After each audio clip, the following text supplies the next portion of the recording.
अपने दरोगा को बचा रही है। जो दरोगा सोचिए रक्षक की भक्षक हो गया। पुलिस आएगी, वर्दी में आएगी तो हमारी रक्षा होगी, पर आज ये पुलिस योगी सरकार में, ये भाजपा की सरकार में वर्दीधारी ही भक्षक हो गए। औद्योगिक नगरी में है, ये बंजारों का जीवन जी है।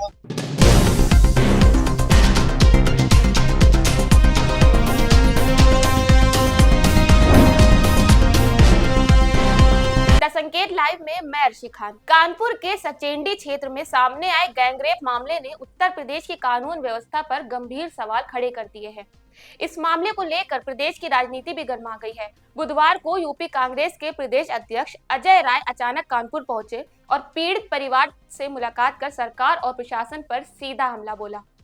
अजय राय सचेंडी स्थित पीड़िता के घर पहुंचे, जहां उन्होंने पीड़िता के पिता से बातचीत की और उनके कंधे पर हाथ रखकर भरोसा दिलाया कि कांग्रेस पार्टी और उनका हर कार्यकर्ता इस लड़ाई में पीड़ित परिवार के साथ मजबूती से खड़ा है।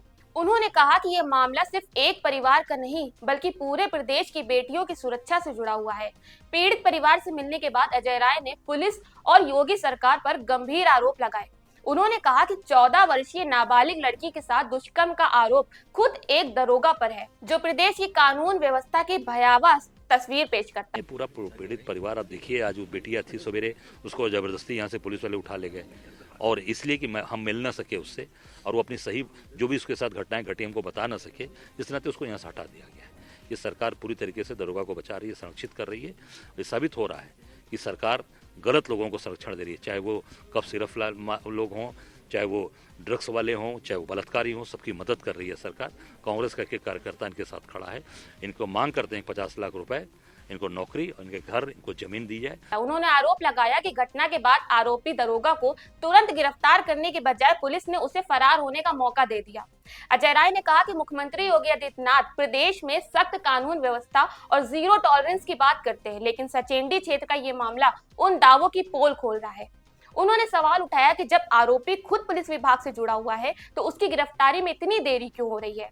उन्होंने आरोप लगाया कि पुलिस प्रशासन योगी सरकार के संरक्षण में आरोपी दरोगा को बचाने का काम कर रहा है। जानबूझकर सरकार उसको बचा रही है, सरकार संरक्षण दे रही है, पुलिस के टच में है और पूरी तरीके से सरकार के संरक्षण में पुलिस मदद कर रही है और रक्षक ही भक्षक हो गया। पुलिस का दरोगा जो रक्षा करने के लिए वर्दी पहनाता है, उसको राष्ट्र की सौगंध खिलाई जाती है। आज वो राष्ट्र के नागरिकों के साथ, बच्चियों के साथ बलात्कार कर रहा है, ये दुखद है। तत्काल सरकार कड़ी कार्रवाई करे, नहीं तो माना जाएगा कि ये भाजपा के लोग पूरी बलात्कारियों की मदद कर रहे हैं और पूरी गलत लोगों को संरक्षण दे रहे हैं। कांग्रेस प्रदेश अध्यक्ष ने यह भी आरोप लगाया कि उनके सचेंडी पहुंचने से पहले ही पुलिस ने पीड़िता को वहां से हटा दिया। उन्होंने कहा कि पुलिस ने जबरदस्ती पीड़ित बिटिया को परिवार से दूर कर दिया और उसे किसी अज्ञात स्थान पर ले गए। अजय राय ने सवाल किया कि योगी सरकार और प्रशासन आखिर क्या छिपाना चाह रहे हैं। अगर सरकार निष्पक्ष है तो पीड़िता को इस तरह छिपाने की जरूरत क्यों पड़ी। अजय राय ने मुख्यमंत्री योगी आदित्यनाथ से सीधा सवाल करते हुए कहा कि आज प्रदेश की कानून व्यवस्था पूरी तरह से चरमरा चुकी है। योगी सरकार में अपराधियों के खिलाफ कार्रवाई का दावा किया जाता है, लेकिन जब आरोपी वर्दी में होता है तो कार्रवाई क्यों रुक जाती है। उन्होंने कहा कि जिन पर जनता की सुरक्षा की जिम्मेदारी थी, वही आज भक्षक बने नजर आ रहे हैं। पीड़ित परिवार की स्थिति का जिक्र करते हुए अजय राय ने कहा कि ये परिवार बेहद गरीब और असहाय है। ना तो उनके पास पक्का घर है, ना खेती की जमीन और ना ही गांव में बुनियादी सुविधाएं मौजूद हैं। गांव में सड़क और बिजली जैसी सुविधाओं का भी अभाव है। उन्होंने कहा कि ये तस्वीर योगी सरकार के विकास और सुशासन के दावों पर बड़ा सवाल खड़ा करती है। कांग्रेस प्रदेश अध्यक्ष ने मुख्यमंत्री योगी आदित्यनाथ से मांग की कि पीड़ित परिवार को 50 लाख रुपए का मुआवजा दिया जाए। इसके साथ ही परिवार के एक सदस्य को सरकारी नौकरी दी जाए। पीड़िता के लिए पक्का मकान बनवाया जाए और परिवार को खेती के लिए जमीन उपलब्ध कराई जाए, ताकि पीड़ित परिवार सम्मान के साथ जीवन जी सके। अजय राय ने बुलडोजर कार्रवाई को लेकर भी योगी सरकार को घेरा। उन्होंने कहा कि मुख्यमंत्री योगी आदित्यनाथ की सरकार में बुलडोजर कार्रवाई को कानून व्यवस्था का प्रतीक बताया जाता है।